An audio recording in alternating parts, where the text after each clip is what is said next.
Right now, somewhere in your house, there might be a creature sleeping on your couch. A dog, a cat, an animal that by every rule of nature should be terrified of you. You are a predator. It should run. Instead, it trusts you with its life. This didn't happen by accident, and it didn't happen recently. Tens of thousands of years ago, in a world of ice, fire, and constant danger, something extraordinary happened between humans and animals. Something so strange that scientists are still fighting about how it began, because here's the uncomfortable truth. Humans did not simply choose to have pets one day. There was no meeting where a caveman said, "Let's tame a wolf." The real story is messier, stranger, and far more fascinating than that. It involves genetics, garbage dumps, survival instincts, and animals that may have domesticated themselves before humans even realized what was happening. So, how did it actually happen? How did a fearsome Ice Age predator become man's best friend? How did a solitary wildcat, a creature that answers to no one, end up curled up on human laps for the last 9,000 years? To answer this, we have to travel back, past the pyramids, past the first cities, past the invention of farming itself, to a frozen world where humans and wild animals were locked in a struggle for survival. And somewhere in that struggle, an alliance was born that would reshape both species forever. This is the real story of how ancient humans created the first pets. And as you'll see, the question of who really approached whom first might surprise you. To understand how strange pet keeping really is, we need to picture a world before it existed. Imagine the Earth roughly 20,000 to 30,000 years ago. Much of the northern hemisphere is locked under thick sheets of ice. Humans are living in small, mobile bands, hunter-gatherers following herds of mammoths, reindeer, and bison across frozen tundras. In this world, every animal falls into one of two categories: food or threat. Wolves, in particular, were direct competitors. They hunted the same prey humans did: deer, elk, wild horses. A pack of wolves could kill a human. Humans, in turn, killed wolves for their fur and to protect their kills. There was no reason on paper for these two species to become allies. Wolves were apex predators with powerful jaws capable of crushing bone. Early humans were vulnerable, without guns, without fences, often without permanent shelter. And yet, out of this dangerous rivalry, the first domesticated animal in human history emerged. Not a farm animal, not a food source, but a companion: the dog. Archaeologists and geneticists have spent decades trying to pin down exactly when this happened. Genetic studies comparing modern dog DNA to ancient wolf remains suggest the split between wolves and the ancestors of dogs began somewhere between 20,000 and 40,000 years ago, with most researchers agreeing that true domestication was firmly established by around 15,000 years ago, long before humans had even invented farming, pottery, or permanent villages. That detail matters enormously. It means dogs were not tamed by farmers looking for livestock helpers. They were tamed by hunter-gatherers, in one of the harshest environments humans have ever lived through. So the first question isn't just when, it's why would anyone dare try?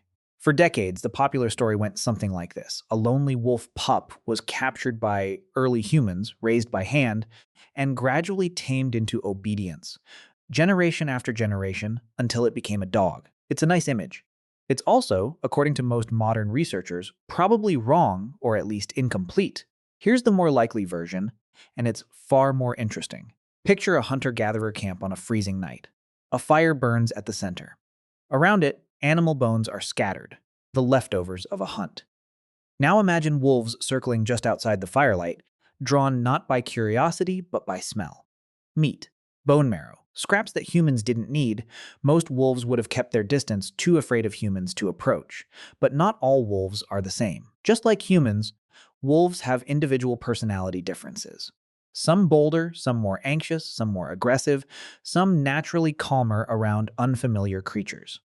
The wolves with slightly lower fear responses, the ones willing to creep a little closer to steal scraps without panicking, would have gotten more food.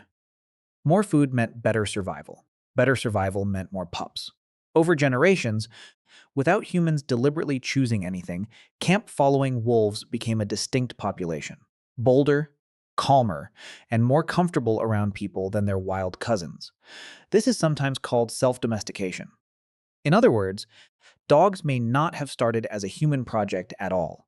They may have started as a wolf survival strategy, wolves choosing to hang around humans because it was a better way to eat. Only later, once these camp wolves were already less fearful and more people tolerant, would humans have started actively shaping them, feeding the friendliest ones, tolerating the calmest ones near their children, maybe even taking in orphaned pups. This is when true partnership began. Humans didn't just tame a wild animal, they accidentally created evolutionary pressure that produced an animal capable of being tamed. The scientific evidence for how far back this friendship goes is honestly stunning. Ancient DNA extracted from fossilized dog remains found in places like Switzerland and Siberia has been dated to over 14,000 years old, animals that were genetically already distinct from wolves. Some contested but fascinating fossil finds, dog-like skulls from Siberia and Belgium, may push the story back even further, possibly past 30,000 years, though scientists still debate whether these were true early dogs or simply unusual wolves. What we know for certain is this: dogs were the first animal humans domesticated. Full stop. Not sheep, not goats, not horses. A predator became humanity's first companion thousands of years before anyone planted a single seed of wheat, and the partnership paid off for both sides. For early humans, dogs meant an early warning system against danger, help tracking wounded prey during hunts, protection for camps at night, and, in brutal Ice Age winters, even warmth. For the wolves turned dogs, humans meant a reliable food source and protection from larger predators and starvation. As human groups migrated across continents, into Europe, across Asia, eventually into the Americas via the Bering Land Bridge, their dogs migrated with them. Genetic studies show dog populations spreading in patterns that closely mirror ancient human migration routes, suggesting dogs weren't just present alongside early humans. They were traveling companions, present at nearly every major human migration for over 10,000 years.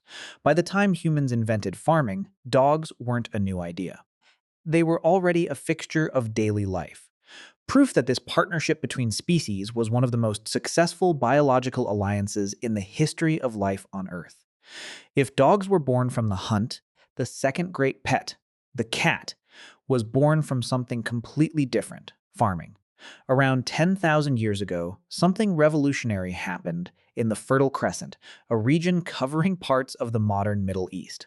Humans began deliberately growing crops and storing surplus grain. For the first time in human history, people weren't just eating what they found that day, they were stockpiling food for the future. But stored grain attracts something else: rodents. Mice and rats swarmed early farming settlements, drawn by the smell of stockpiled wheat and barley. And where there are mice, there are the animals that hunt them. Wildcats. Wildcats native to the region, a species scientists call Felis sylvestris libica, would have been drawn toward these new human settlements purely by opportunity. An endless buffet of rodents concentrated in one convenient location. Unlike wolves, cats weren't competing with humans for food. They were solving a human problem before humans even realized cats were doing it.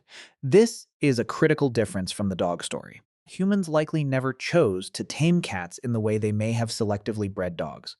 Instead, cats tamed themselves by moving into the niche humans had accidentally created, becoming pest controllers who slowly grew comfortable living alongside people, tolerated because they were useful, and eventually welcomed because they were, well, cats. For most of modern history, it was assumed that cats were first domesticated in ancient Egypt roughly 4,000 years ago, a belief reinforced by countless Egyptian statues, paintings, and mummified cats dedicated to feline goddesses like Bastet. Egypt certainly elevated the cat to near religious status. But it turns out Egypt wasn't first. Not even close. In 2004, archaeologists excavating a Neolithic village called Shiluro-Kombos on the island of Cyprus uncovered something remarkable: a grave containing a human skeleton buried directly next to the skeleton of a cat, deliberately positioned, surrounded by ritual offerings. The burial was dated to roughly 9,500 years ago, nearly twice as old as anything found in Egypt. Here's what makes this discovery so significant. Cyprus is an island. It has no native wildcat population. Cats aren't naturally found there. That means humans had to have deliberately transported these animals across open water by boat. This wasn't an accident. Someone valued this cat enough to bring it along on a dangerous sea voyage, and eventually cared enough to bury it alongside its human companion. This single grave rewrote the entire timeline of cat domestication, pushing the origin of the human-cat bond back thousands of years before the first Egyptian pharaoh ever ruled. What likely happened is a slow, quiet process. Wildcats began following early farming communities across the Fertile Crescent, tolerated for their pest control. Over many centuries, the calmest, most human-tolerant cats reproduced most successfully near human settlements, gradually shifting the population toward tameness, until, eventually, humans transported some of these increasingly people-comfortable cats to new places, including islands like Cyprus, and later to Egypt, where their cultural status exploded into full-blown reverence. Unlike dogs, cats were never fully bred for obedience the way working dog breeds were. Even today, that wild independence lingers in every house cat, a living reminder that this relationship began not through human control, but through mutual convenience. While dogs and cats dominate the modern idea of a pet, ancient humans experimented with far more animals than most people realize. Some for companionship, many for practical survival. Goats and sheep were among the earliest animals brought fully under human control, domesticated in the Fertile Crescent roughly 10,000, 11,000 years ago, prized primarily for meat, milk, and wool rather than companionship. Though evidence suggests some were kept close enough to develop real bonds with their keepers. Cattle followed a similar path shortly after, domesticated from wild aurochs, a now extinct wild ox, providing meat, milk, and eventually labor for pulling plows.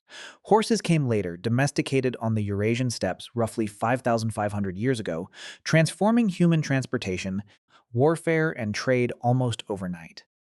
While primarily working animals, horses often developed close individual relationships with their riders, a bond many historians argue blurred the line between livestock and companion. Even birds joined the list.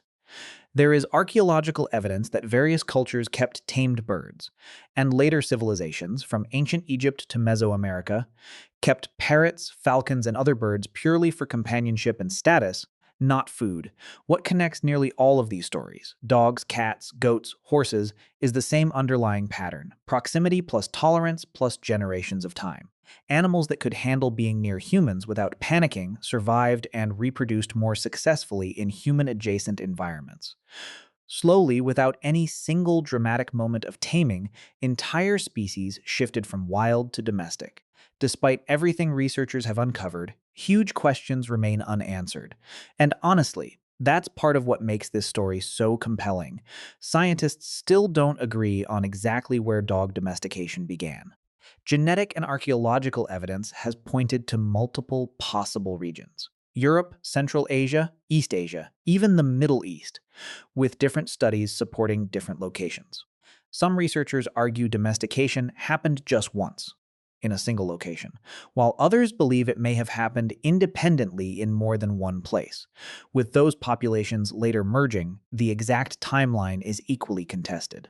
While most agree dogs were fully domesticated by around 15,000 years ago, some fossil evidence hints at a relationship with wolves stretching back over 30,000 years.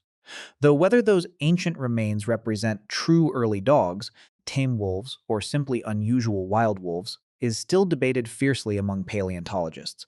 Even the cat story, despite the incredible Cyprus discovery, still has gaps. We don't know exactly how many separate times wildcats began associating with human settlements across the Fertile Crescent, or how quickly that tolerance turned into true domestication. What makes this uncertainty exciting, rather than frustrating, is that new discoveries are still happening. Advances in ancient DNA extraction are allowing scientists to test bones that were once considered too degraded to analyze. Every few years, a new fossil or a new genetic study shifts the timeline again. We are, quite literally, still writing the origin story of humanity's oldest animal relationships.